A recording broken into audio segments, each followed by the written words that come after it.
Hello guys, ಇವತ್ತು Friday ಮಾರ್ನಿಂಗ್ಗೆ ಮಾರಮ್ಮನ ದೇವಸ್ಥಾನಕ್ಕೆ ಹೋಗಿದ್ವಿ. ನಮ್ಮ ಊರಲ್ಲಿರುವಂಥ ಗ್ರಾಮ ದೇವತೆ. ಹಾಗೂ ಇವತ್ತು ನಮ್ಮ ರಿಲೇಟಿವ್ಸ್ ಅವರು ಶಬರಿಮಲೆಗೆ ಹೋಗ್ತಾಯಿದ್ರು. ನಮ್ಮ ಚುಬ್ಬಿನೂ ಹೋಗ್ತಿದ್ಲು. ನಮ್ಮ ರಿಲೇಟಿವ್ಸ್ ಎಲ್ಲ ಮಾತಾಡಿಕೊಂಡು ಕೂತ್ಕೊಂಡು ಎಲ್ಲ ಸಿಕ್ಕಿದ್ರು. ಹಾಗೆ ಅಲ್ಲಿ ಪೂಜೆ ಎಲ್ಲ ಮುಗಿಸ್ಕೊಂಡು ಹೊರಟ್ವಿ. ನಮ್ಮ ಪುಟ್ಟಿ ಮಗುನೂ ಬಂದಿತ್ತು. ತುಂಬ ಚೆನ್ನಾಗಾಗಿದೆ. ನಮ್ಮ ಚುಬ್ಬಿ ಇದು ಮುಡಿ ಕಟ್ಕೊಂಡು ಫಸ್ಟ್ ಟೈಮ್ ಹೋಗ್ತಾ ಇರೋದು. ಅವಳಿಗಂತೂ ತುಂಬ ಎಕ್ಸೈಟೆಡ್ ಆಗಿದ್ದು, ತುಂಬಾ ಖುಷಿ ಇತ್ತು. ಅನ್ವಿಕಾ, ಕೃತಿಕಾ ಎಲ್ಲರೂ ಬಂದಿದ್ದರು. ಹಾಗೆ ನಾವು ಸ್ವಲ್ಪ ಕಾಫಿ ಕುಡ್ಕೊಂಬರೋಣ ಅಂತ ಎಲ್ಲ ಹೊರಗಡೆ ಹೋಗಿದ್ವಿ. ಹಾಗೆ ಸ್ವಲ್ಪ ದೂರದಲ್ಲೇ ಇತ್ತು. ಅವ್ರನ್ನೆಲ್ಲ ಕಳಿಸ್ಕೊಡೋ ಅಷ್ಟರಲ್ಲಿ 2 o'clock ಆಗಿತ್ತು.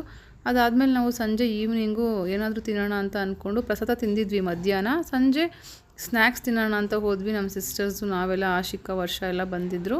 ಕೃತಿಕಾ, ರೂಪನೂ ಎಲ್ಲರೂ ಬಂದಿದ್ದರು. ಅವರು ಸ್ವಲ್ಪ ಫ್ರೀ ಇದ್ದು ಪಾನಿಪುರಿ ತಿನ್ಕೊಂಡು ಜ್ಯೂಸ್ ಕುಡ್ಕೊಂಡು ಎಲ್ಲರೂ ಬೇಗ ಅಡುಗೆ ಮಾಡಬೇಕಲ್ಲ ಅಂತ ಬಂದ್ವಿ. ಕ್ಯಾರೆಟ್ ಜ್ಯೂಸ್ ಕುಡಿದ್ವಿ. ಹಾಗೆ thanks for watching friends. See you in the next vlog.